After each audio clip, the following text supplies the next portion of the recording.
मंजिल से आगे बढ़कर मंजिल तलाश कर, मंजिल से आगे बढ़कर मंजिल तलाश कर, मिल जाए तुझको दरिया तो समंदर तलाश कर। हर शीशे टूट जाते हैं पत्थर की चोट से, हर शीशे टूट जाते हैं पत्थर की चोट से, पत्थर ही टूट जाए वैसे शीशे तलाश कर। नमस्कार दोस्तों, अभी हम लोग उत्तराखंड में हैं और यहाँ पर एक प्रोग्राम में आने का सौभाग्य मिला। तो यहीं पर हमारे उत्तराखंड एनआईटी में हमारे बिहार से हमारे प्रिय स्टूडेंट संदीप हैं, जो वैशाली के रहने वाले हैं। इन्होंने अपनी कड़ी मेहनत, संघर्ष और दिन रात परिश्रम के बल पर एनआईटी उत्तराखंड का सफ़र तय किया। तो उस पर बातचीत भी हम लोग आगे करेंगे, लेकिन आप लोगों को यहाँ के उत्तराखंड का स्पेशल जो मिठाई, बाल मिठाई बोला जाता है, तो संदीप लेकर आया है और यहाँ मिला है। इसको हम लोग बाल मिठाई कहते हैं। संदीप लाया था कि सर यहाँ का सबसे जो मशहूर मिठाई है आप लोगों को मैं खिला रहा हूँ। तो सबसे पहले मैं संदीप को ही खिला रहा हूँ। और ये जो प्रेम और संस्कार है, ये इनके माता पिता का बहुत बड़ा दिया हुआ संस्कार है और इन्होंने उस परंपरा को आगे बढ़ा रहे हैं। तो हमें अच्छा लगा कि एनआईटी उत्तराखंड से उतनी दूरी को तय करके देहरादून मिलने आए और यहाँ की मशहूर मिठाई को लाएं। तो इसके लिए संदीप को बहुत बहुत थैंक्स। लो अभी खा लीजिए।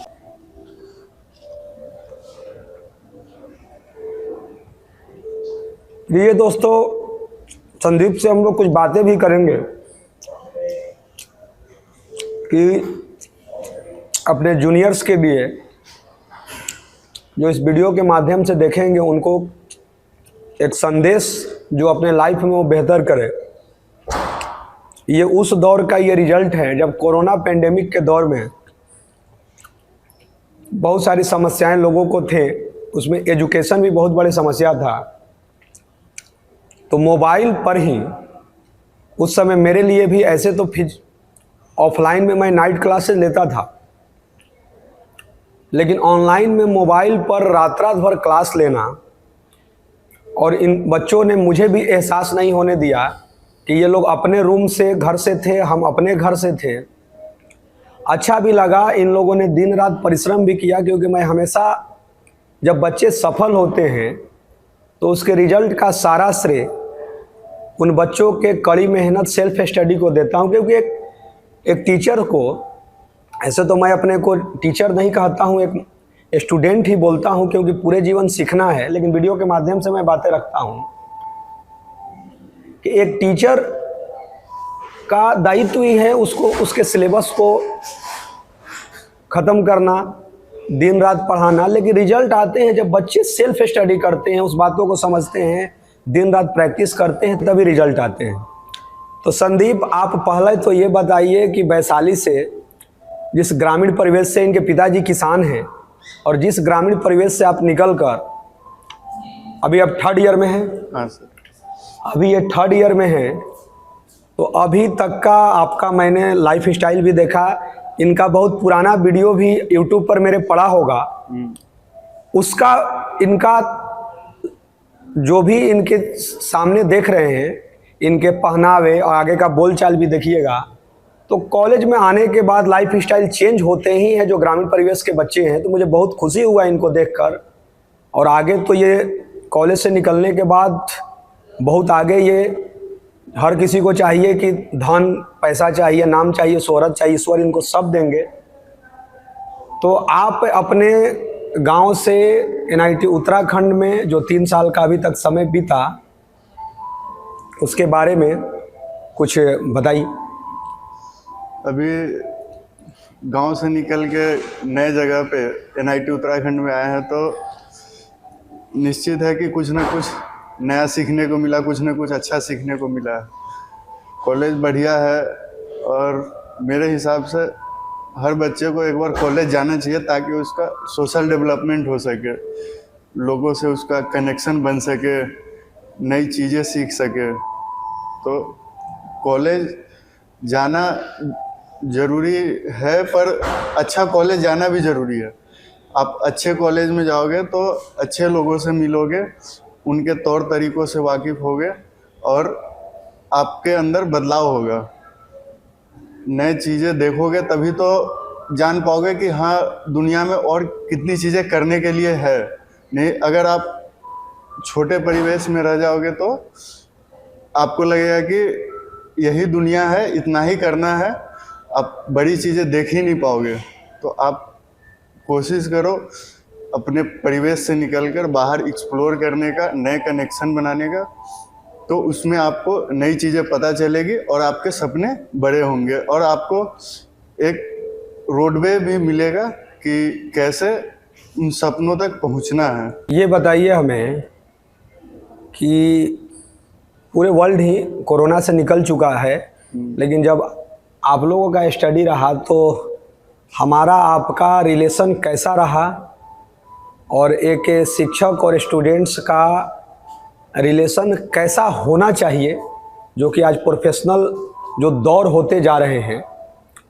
कि मतलब मुझे जहाँ तक लगता है कि स्टूडेंट्स भी आपके परिवार ही हैं, ये नहीं है को पढ़कर निकल गए या ये हैं। तो अभी तक का कैसा रहा? क्या हम लोग कॉल करके बात करते हैं आपसे, हालचाल लेते हैं, नहीं लेते हैं? कुछ दर्शकों को बताइए। देखिए, जब तक पढ़ाई का दौर था, जब तक तो हमारा रिश्ता मतलब शिक्षक और विद्यार्थी वाला ही था। गलतियों पे डांट देना, मतलब लेट नाइट तक क्लास, क्वेश्चन न करने पे डांट पड़ना, यही सब था। पर जब वो दौर ख़त्म हुआ और जब एडमिशन हो गया, उसके बाद हम लोग एज अ फैमिली कह सकते हैं कि एज अ फैमिली हम लोग रह रहे हैं। अभी भी जो लाइफ में जो भी दिक्कतें हैं सर से शेयर करते हैं, सर से गाइडेंस लेते हैं, और सर भी बीच बीच में कॉल करके हमारे हालचाल पूछते रहते हैं, कोई दिक्कत नहीं है, ये सब चलते रहता है। एक बड़ी समस्या अभी आ रहा है, जो बच्चे किसी भी कारण से, अब क्या परिस्थितियां रह रहा है, कुछ आप भी मीडिया और अखबार के माध्यम से कुछ घटनाएं देख रहे हैं, जिसमें ऐसे तो देश के किसी हिस्से में हो सकते हैं, लेकिन कुछ खबरें कोटा से पढ़ने को मिला जी। तो मैं तो हमेशा उन बच्चों से, उन परिवार से हाथ जोड़कर निवेदन करता हूं कि दुनिया बहुत ही ये खूबसूरत दुनिया है। और प्रिय जो भी दोस्त ये वीडियो को सुनेंगे, तो मैं यही बस कहता हूं कि मछली जंगल में नहीं रह सकती और शेर पानी में नहीं रह सकता है, लेकिन दोनों खुशी खुशी जीवन जीते हैं। यदि आपका एक लक्ष्य लगता है कि पूरा नहीं हो रहा है, तो उस जीवन को ख़त्म नहीं कर सकते हैं। हो सकता है कि ईश्वर उससे बड़ा आपसे करवाना चाह रहे हैं। तो यह नहीं है कि किसी भी कॉम्पिटिटिव एग्जाम का IIT हो, NIT हो, या कहीं भी आप मेडिकल सेक्टर में हो या किसी भी एनी अदर सेक्टर में हो, तो यह न सोचे कि वही दुनिया है। मछली पानी में काफ़ी उसका जीवन बेहतर व्यतीत होता है, जंगल में शेर रहता ही है। अब शेर को पानी में कैसे आप कह सकते हैं रहने के लिए, लेकिन जीवन जीते हैं। इसीलिए आप अपने को ढालते रहिए। हो सकता है कि जिस रिजल्ट को आपको चाहते थे वो नहीं मिला, लेकिन उतने दिन यदि आपने क्लासेज किया, पढ़ा, तो इतना क्लियर है आपने बहुत कुछ सीखा है। पता नहीं चलता है, लेकिन कुछ वर्षों के बाद उस ज्ञान का कहीं ना कहीं यूज हो जाते हैं। तो आप थोड़ा सा, क्योंकि आप उसी एज में हैं, तो जो वैसी घटनाएं हो रहा है उनको आप क्या संदेश देना चाहेंगे कि वैसे ना हो आगे घटनाएं, और इस खूबसूरत जो इंसान में जन्म हुआ है या किसी रूप में, मतलब ये दुनिया बहुत खूबसूरत है, तो ऐसी घटनाएं कृपया ना करें। तो उन बच्चों के लिए क्या संदेश देंगे, या पेरेंट्स के लिए भी जो आपको देना हो? देखिए, हर जो इंसान है वो उसका आईक्यू सेम नहीं होता, तो हर इंसान से आप सेम चीज़ एक्सपेक्ट नहीं कर सकते कि अगर दूसरा कोई कुछ कर रहा है तो सेम चीज़ ये भी कर ले। सबका आईक्यू अलग अलग होता है, सबका दिमाग का जो बनावट है वो अलग अलग होता है। तो आप अपना, एक इंग्लिश में कहावत है, रन योर ओन रेस, मतलब आप अपना रेस भागिए, दूसरों से ज़्यादा कंपेयर मत कीजिए। तो ये हम भी कहना चाहेंगे कि इस बात को आप ध्यान में रखिए कि आप अपना रेस भागिए, ये नहीं कि वो ये कर लिया वो ये कर लिया, हमको भी उसके ही जैसा करना है। हो सकता है आप उस चीज़ के लिए बने ही ना हो, तो आप अपना लक्ष्य सेट कीजिए, अपना रोड बनाइए कि किस तरह से हमको वहाँ पहुँचना है, कितने रफ्तार में भागना है, ये आप अपने हिसाब से बनाइए, आप अपने कैपेबिलिटी से बनाइए। कोई ज़्यादा ताकतवर है वो तेज भाग सकता है, कोई कम ताकतवर है वो धीरे भागेगा। पर अगर लक्ष्य आप बना रखे हैं, रास्ता बना रखे हैं, तो आप वहाँ तक पहुँचेंगे ज़रूर। तो आप, मेरा यही कहना है कि आप अपने हिसाब से चलिए, दूसरों को देखकर डिप्रेशन में, एंजाइटी में जाने की कोई ज़रूरत नहीं है। हो सकता है आपका जेई ना हो रहा हो क्योंकि आप उसके लिए बने ही ना हो, आपको यूपीएससी आईएएस करना है, यूपीएससी करके आईएएस बनना है, आप मेडिकल के लिए बने हो, आप मैनेजमेंट के लिए बने हो, आप इंजीनियरिंग में आपका इनोवेशन आपसे नहीं हो रहा पर आप मैनेजमेंट में अच्छा है, आप मैनेजमेंट में जा सकते हैं, अच्छा कर सकते हैं।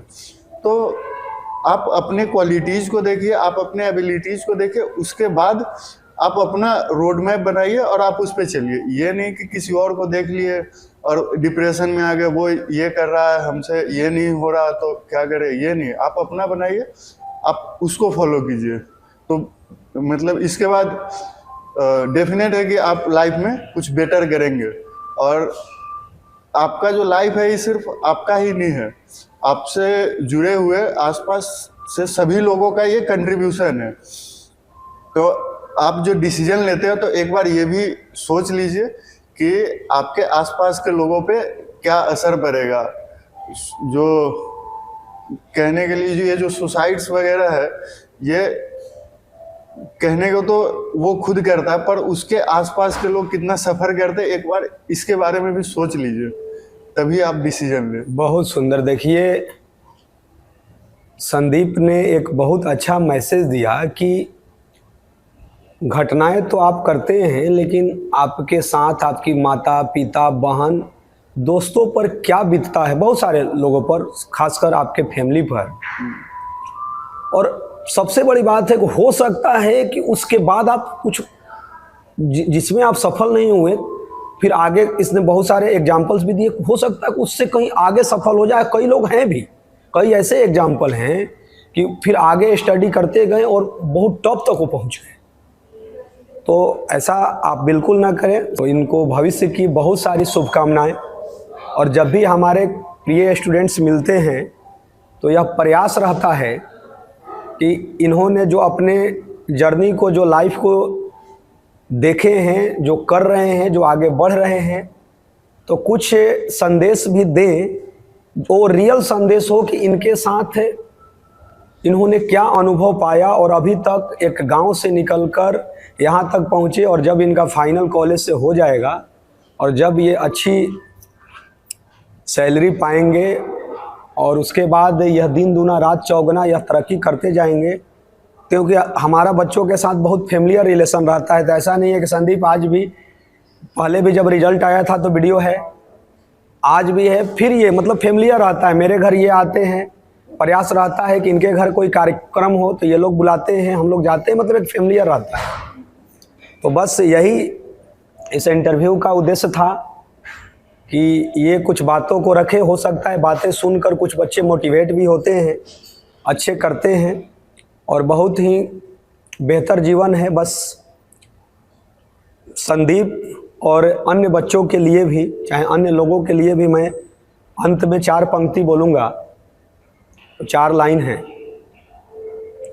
मंजिल से आगे बढ़कर मंजिल तलाश कर, मंजिल से आगे बढ़कर मंजिल तलाश कर, मिल जाए तुझको दरिया तो समंदर तलाश कर। हर शीशे टूट जाते हैं पत्थर की चोट से, हर शीशे टूट जाते हैं पत्थर की चोट से, पत्थर ही टूट जाए वैसे शीशे तलाश कर। धन्यवाद।